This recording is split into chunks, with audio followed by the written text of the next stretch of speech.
It was the lowest period of my life, me, Ethan. I wed Alice, my longtime lover, when I was 26. We've supported one another ever since. I cherished Alice to the hilt. She was my life's purpose. To say Alice was my reason for existing would be a stretch, but she truly meant the world to me. Since our undergraduate years together, Alice and I have been together. However, the way we met is a little awkward.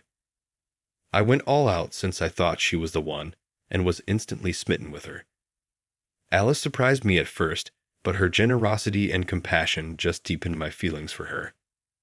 I eventually admitted that the reason I wanted to marry her was that she was Alice. Though our relationship began with a great deal of intensity, that was only the beginning.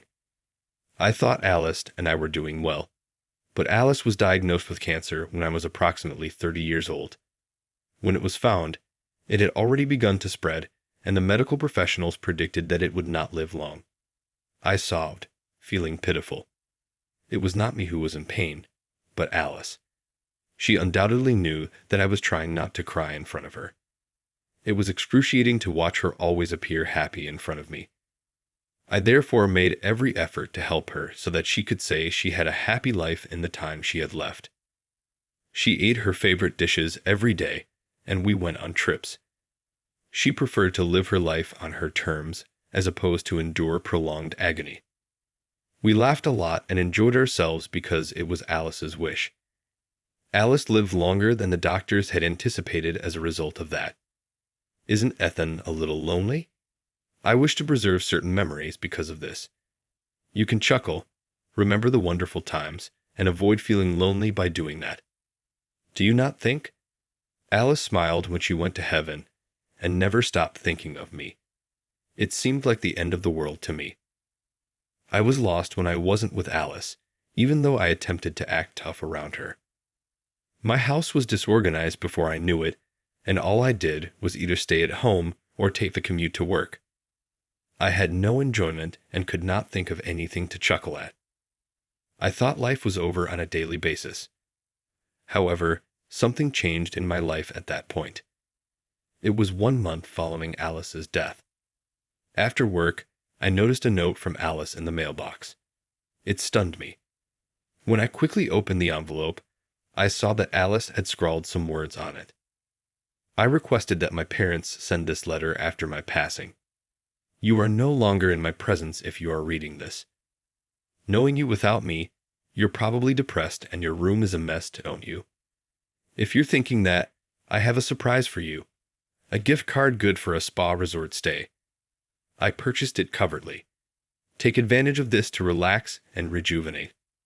Oh, and make sure you utilize it. You may count on me to haunt you if you fail to send me a photo from the trip.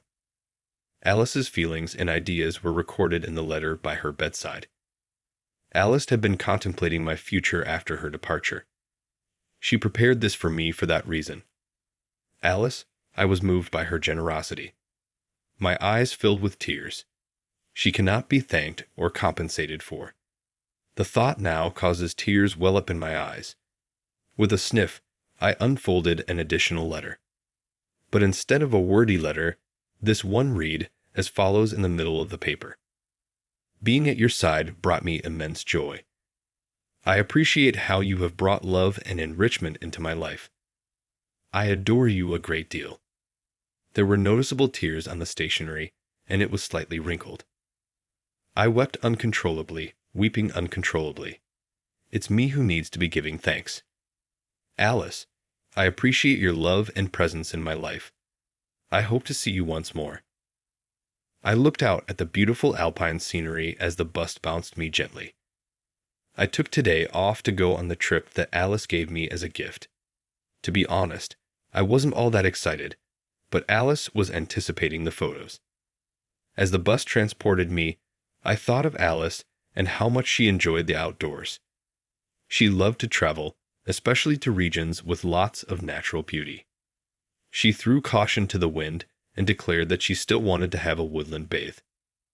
I didn't often visit natural areas like mountains or rivers. All I can say is that I may have gone on field excursions for school. I used to wonder why gazing at trees was so enjoyable. However, after spending time in nature and with Alice, I was moved by the abundance and beauty of the planet. You won't find a vista like that in the city. There's an escape from reality, and before I knew it, I started to value the natural world. While brown and green hues make up the majority of the scenery from the bus, there are moments when rivers and camping areas are visible. In relation to that, Alice and I frequently went camping. Gathering the necessary equipment and all was a bit of a problem when she initially suggested camping, but it was enjoyable. Trying to start a fire, preparing the BBQ, getting too worked up about little things, and sharing laughs with one another. I shed silent tears as I saw the undulating forest scenery, recalling Alice. A deep and pervasive despair is piercing my heart. It is excruciatingly painful. I sobbed in silence. Please allow me to cry. I'm not resilient enough to bounce back that rapidly. Pardon me, are you all right? The woman seated across the aisle from me stretched out in worry, but I was just silently crying. I'm sorry. I'm fine, really. I attempted to acknowledge with a nod, but I was immobile. The woman in front of me was incredibly gorgeous. I was looking shocked, and the long-haired woman tilted her head and said, is there something on my face? Sorry, you just remind me of someone I know, I hurriedly said, snapping back to reality and wiping away my tears. I was taken aback by more than simply her attractiveness. She was obviously quite beautiful, but I also had a vague impression that we had met someplace in the past, but I couldn't place it. What location was it? Oh no, I can't recall. The woman laughed and gave me a little dissatisfied look while I was lost in contemplation. Ha, figures, right. Then she muttered something to herself that I was unable to understand. Did I say something odd? I tried to change the subject out of instinct after noticing her rather dejected profile. I appreciate you speaking with me. It enabled me to gather myself. She seemed to be traveling alone, and I knew that if I kept thinking about Alice, I would ruin the trip she had arranged for me. Perhaps that's why I made an effort to strike up a discussion. She smiled gently in response, though she still appeared astonished. I just felt it was unfortunate that a face that attractive could look so depressed. Are you going anywhere by yourself? The woman identified herself as Mir and said she was doing business at the same hotel.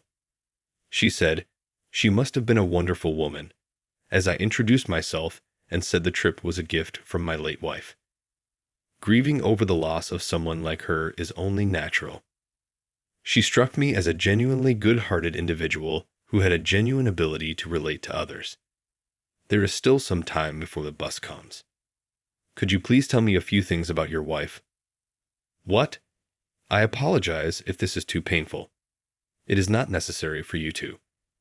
I've really never truly experienced the tenderness of a family because I was raised in an institution and have never been married.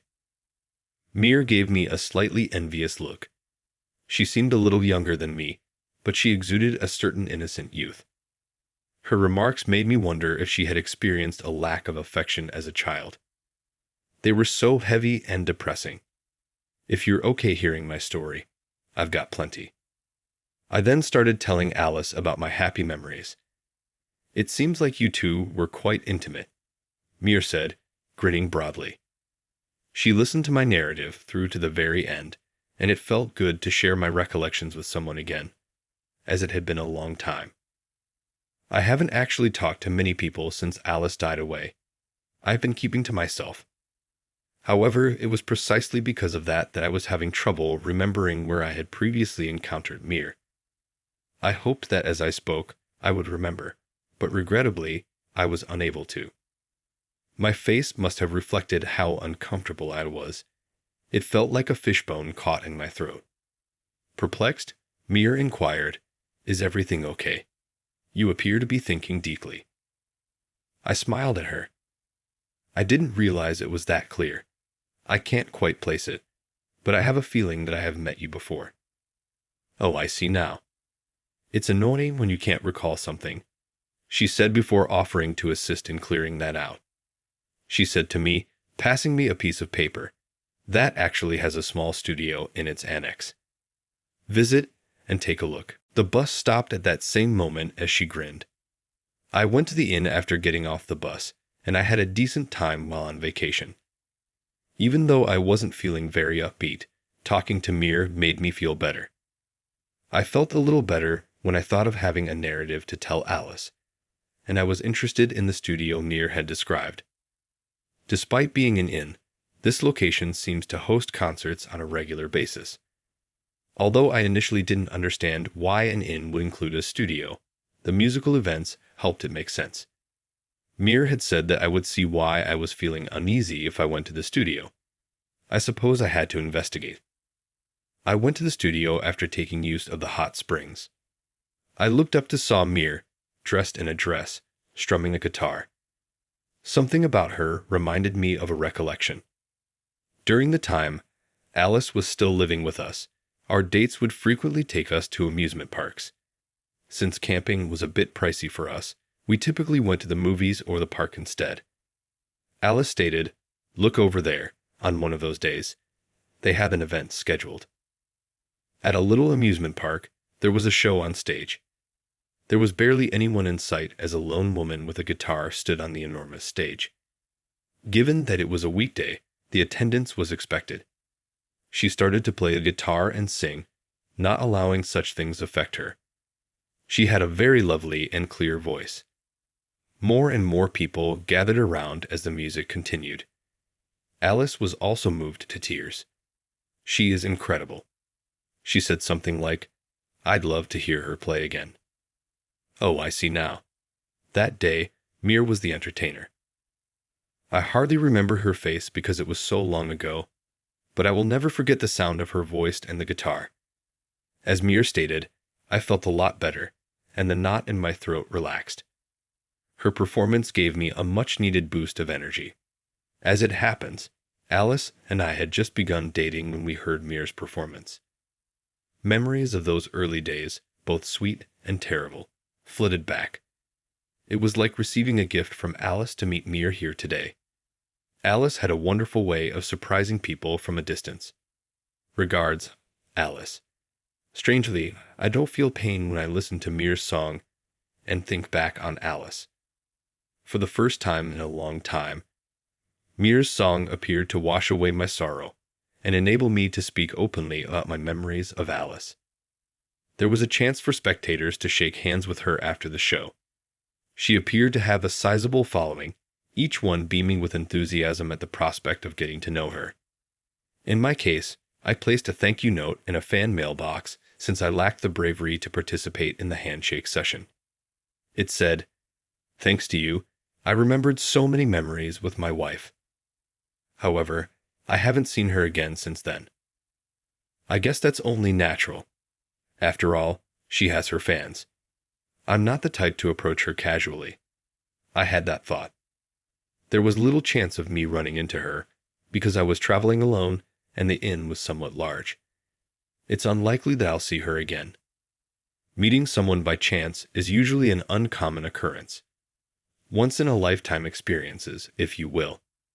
That's what makes a journey truly charming. Surprisingly, though, I never would have thought that we would go on a blind date. I was astounded as well. It was on a blind date, 2 years later, when I finally ran across Maya. I didn't recognize her at first since she had cropped her long hair for a photo taken on a blind date. I should mention that my friend essentially compelled me to go on the blind date. Instead, I came here under false pretenses. My friend initially advised me to start over because there was a stunning woman who was still quite young. But regrettably, I wasn't thinking about getting married again. When the conversation seemed to be heading towards a blind date, I kind of declined. I was then asked to a semi-formal gathering. A social event can be left easily, unlike a formal blind date. Just this once, I thought to myself, because I felt horrible declining my friend's invitations all the time. But I was all set when I said yes to the invitation. Later on, he'll pay for this. Things seemed different when I realized it was Maya who was the other person. I really wanted to talk to her for a little while. I thought, Maya, you're famous. I figured a lot of people would be interested in learning more about your life. In all honesty, I don't have that many fans. Simply put, people flock to meet me because of my mentor's name because they are highly well known. In addition, I don't think I'll ever marry a fan. At the concert, it appeared as though she was extremely popular, but it turns out that was simply how it appeared. Making that tiny studio full doesn't translate into stardom. Furthermore, Maya sings as a passion rather than her primary employment. Since she had such a lovely voice, I really felt it was a shame she wasn't a professional vocalist. Maya, though, says it's only a hobby, so I can do it as I choose and not feel obligated to. I suppose there is some truth to the pressures associated with becoming a professional. Various methods for various people. We became closer through these chats with Maya. As it happened, our relationship was destined. After we started dating, a year had gone very quickly. In many ways, we clicked. Our relationship was easygoing, and we didn't fight very often.